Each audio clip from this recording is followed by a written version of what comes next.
नमस्ते दोस्तों।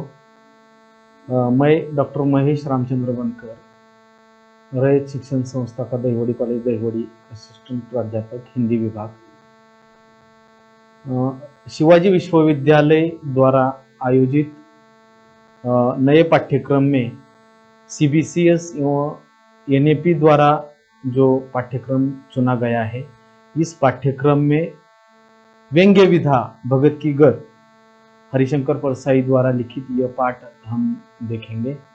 इस पाठ को देखने के पहले हम हरिशंकर परसाई जी के बारे में थोड़ा बहुत जानकारी लेना आवश्यक है।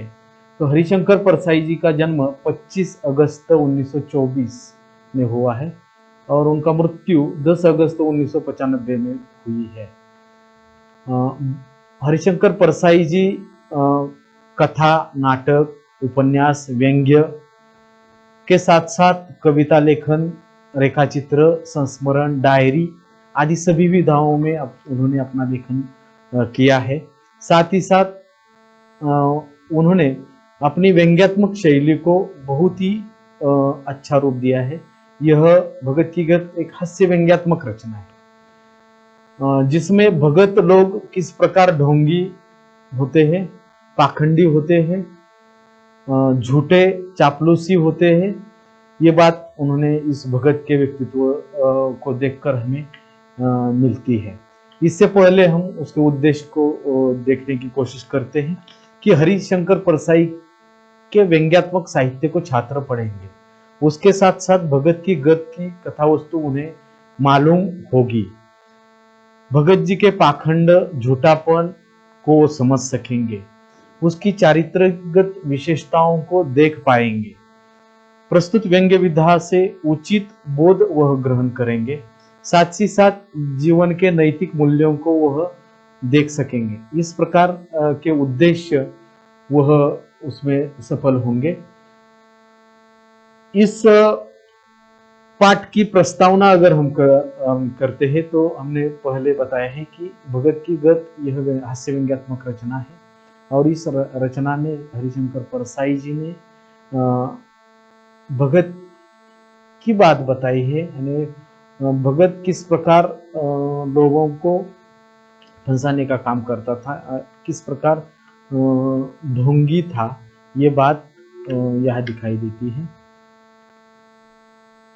मूलतः हम यह देखते हैं कि यह प्रस्तुत व्यंग्य रचना मोहल्ले के लोगों को तंग करने के पश्चात समाप्त होती है। इसके लिए वह भगवान की प्रशंसा करके उन्हें खुश करने का प्रयास करता है। साथ ही साथ भगवान भगत के बुरे कर्मों के प्रति किस प्रकार नरक भेजने का आदेश देते हैं, ये बात हम देखते हैं। मूलतः ये कथा यहाँ पर शुरू होती है जिस दिन भगत जी की मृत्यु हुई और भगत जी की मृत्यु के बाद वह नरक में चले गए या स्वर्ग में चले गए, लेकिन यह पृथ्वी तल पर यह बात फैल गई थी कि उन्हें स्वर्ग मिला, क्योंकि स्वर्ग में वही लोग जाते हैं जो पृथ्वी तल पर अच्छे कर्म किए होते हैं, इस प्रकार की भावना है और उन्होंने अच्छा कर्म किया है, ऐसे लोगों की धारणा थी। बल्कि वह मृत्यु के पश्चात ऊपर जाता है और ऊपर जाने के बाद स्वर्ग और नरक के दरवाजे पर जाता है ना। उन्हें आदेश मिला है नरक में जाने का, लेकिन वह स्वर्ग के दरवाजे पर जाता है तो वह चौकीदार खड़ा होता है। वो चौकीदार पूछता है कहाँ चले गए?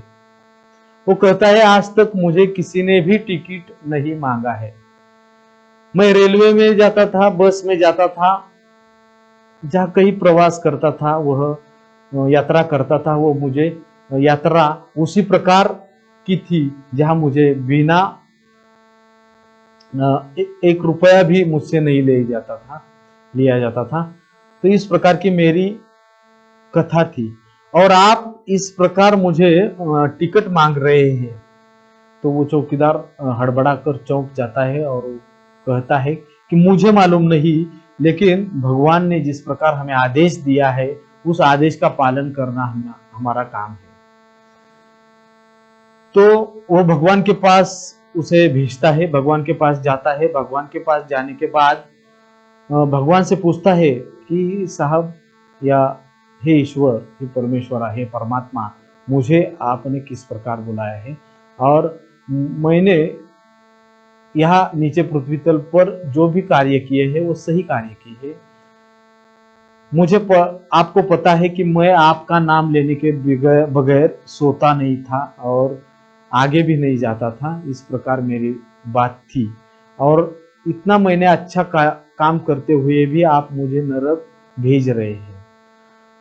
तो परमेश्वर जो है, उसके बाद रमानाथ मास्टर एक को बुलाता है जिसकी मौत बीमारी के कारण हुई है। तो उसे बोलता है और रमानाथ मास्टर वहां आते हैं। रमानाथ मास्टर आने के बाद वो पूछते हैं ईश्वर कि रमानाथ, आपकी मृत्यु किस प्रकार हुई है, यह भगत जी को बता। तो वो बोलता है कि मेरी मृत्यु भगत जी के कारण हुई है। कैसी हुई है? तो भगत जी जोर जोर से लाउड स्पीकर लगाते थे, है ना, और मैं बीमार था और बीमार होने की वजह से मुझे डॉक्टर ने आराम करने को कहा था और ये जोर जोर से लाउड स्पीकर लगाता था और लाउड स्पीकर लगाने के कारण मेरी नींद नहीं आती थी, मुझे नींद नहीं, आराम नहीं मिला। तत्पश्चात मुझे जो गोलियां दवाइयां दी जाती थी वो मुझे अच्छी तरह से फिट नहीं बैठी, बल्कि मेरी बीमारी दिनों दिन बढ़ती गई और मेरी मृत्यु हुई। तो मेरी मृत्यु का कारण केवल भगत जी है, हे भगवान। और वो चला जाता है। फिर दूसरा 21 साल का लड़का जो है, सुरेंद्र नाम का, उसे बुलाते हैं ईश्वर जी और उसे पूछते हैं, सुरेंद्र, आपकी मृत्यु किस प्रकार हुई है? वो बताता है कि मेरा घर मंदिर के पास है और मेरे घर मंदिर के पास होने के बावजूद ये भगत जी रात दिन जोर जोर से लाउड स्पीकर लगाते हैं और जोर जोर से वहां के लोग जो आते हैं हंसी कल्लोल करते हैं, दंगा मस्ती करते हैं। ये बात बोलने के बाद ईश्वर जी उसे कहते हैं कि और क्या बात है? तो वो बोलते हैं कि इस कारण मेरा अभ्यास नहीं हुआ और मैंने बताया था कि मेरी परीक्षा अभी आने वाली है, मुझे अभ्यास करना है और मेरा अभ्यास अभी नहीं हो रहा है। मैं ये बात भगत जी को बार बार बताई है, लेकिन भगत जी ने इस पर दृष्टि नहीं डाली है। इस प्रकार की वो बात करता है विद्यार्थी। और करने के बाद भगवान परमेश्वर बहुत क्रोधित हो जाते हैं और इस भगत को कहते हैं कि मुझे मालूम नहीं है, मुझे आपके सामने जिस प्रकार की जो लोगों ने बात की है, जिस प्रकार की साक्ष्य दी है, वो साक्ष्य हम ग्रहित पकड़ते हैं और इस वास्ते आपको नरक में मिला है और आपको नरक जाने की मैं आज्ञा देता हूँ, आपको नरक जाना पड़ेगा। तो इसके बाद वो थोड़ा बहुत नाराज हो जाता है और नाराज होने के बाद वो कहता है कि मुझे नरक जाना पड़ेगा, हो आपको नरक जाना पड़ेगा, मुझे बाकी कुछ भी मालूम नहीं है। तो इस प्रकार यह सारांश है कथा का, प्रस्तावना है। साथ ही साथ इसका व्यंग्यात्मकता की परिचय और कथानक हम अगर देखेंगे तो भगत जी किस प्रकार, भगत जी के गुण अगर हम देखेंगे तो पाखंडी, झूठा बोलने वाला, चापलूसी करने वाला, साथ ही साथ लोगों को तो फंसाया है, लेकिन ऊपर जाने के बाद, मरने के बाद परमेश्वर और ईश्वर के दरबार में भी झूठापन दिखाने वाला उसका जो है कथानक आपको देखने को मिलता है। उसका चरित्र चित्र इस प्रकार मिलता है।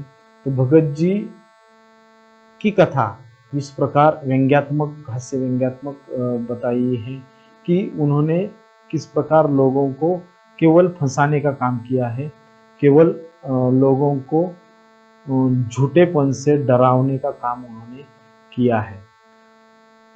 तो इस प्रकार बच्चों, इस भगत की गत, इस व्यंग्यात्मक कहानी में, इस व्यंग्यात्मक पाठ में हमें इन लोगों के झूठापन को आप देखने पाओगे। धन्यवाद।